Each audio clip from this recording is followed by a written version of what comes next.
మీకు కాంగ్రెస్ లో ఎమ్మెల్యే కానీ ఎంపీ కానీ ఇంకా ఏదైనా పదవులు కావాలని ఉందా? కష్టపడి మీరు రాజకీయాల్లో ప్రజాసేవ చేసుకుంటూ మెల్లిమెల్లిగా అంచెలంచెలుగా ఎదగాల్సిన అవసరం లేదు. సింపుల్ గా ఏదైనా ఒక ఫ్లైట్ ని హైజాక్ చేయండి, మీరు ఎమ్మెల్యే కానీ ఎంపీ కానీ. ఇది నేను చెప్పట్లేదు, చరిత్ర చిత్రం. 20th December 1978 లో కలకత్తా నుండి బయలుదేరిన ఒక ఫ్లైట్ లక్నో మీదుగా ఢిల్లీ ప్రయాణం చేస్తుంది. అందులో సడన్ గా ఇద్దరు అగంతకులు పిస్టల్ చూపిస్తూ బాంబులు చూపిస్తూ ఫ్లైట్ ని హైజాక్ చేసి దాన్ని వారణాసిలో అర్ధాంతరంగా దింపేశారు. దాంట్లో 126 మంది ప్రయాణికులు, 6 సిబ్బంది ఉన్నారు. మొత్తం 132 మందిని వారు బంధించి 3 కోరికలు కోరారు. ఏంటంటే 1978లో ఇందిరాగాంధీ ఎమర్జెన్సీ విధించి అనేక అకృత్యాలకు పాల్పడ్డందుకు గాను మొరార్జీ దేశాయ్ ప్రభుత్వం ఆమెను జైల్లో వేసింది. కాబట్టి వాళ్ళ మొట్టమొదటి కోరిక ఏంటంటే ఇందిరాగాంధీని జైలు నుంచి విడుదల చేయాలి. 2, సంజయ్ గాంధీ పైన ఉన్న అన్ని కేసులన్నీ కూడా తీసేయాలి. 3, వెంటనే మొరార్జీ దేశాయ్ ప్రభుత్వం రాజీనామా చేసి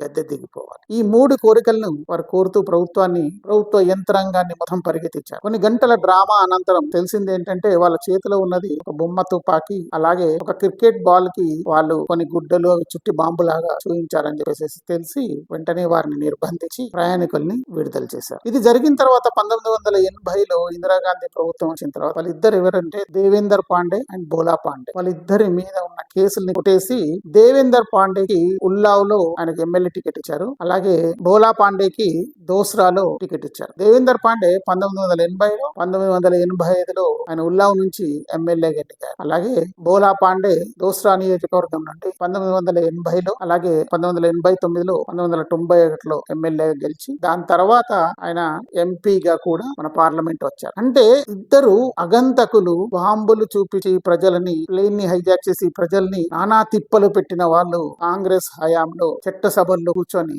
మనందరి గురించి, అంటే ఎంతో చదువుకొని ట్యాక్సులు కడుతున్న ట్యాక్స్ పేయర్స్ యొక్క జీవితాలని వాళ్ళు నిర్దేశించే ప్రదేశంలో కూర్చున్నారు. ఇది కాంగ్రెస్ యొక్క చరిత్ర. ఆలోచించండి మిత్రులారా. జై హింద్, జై భారత్.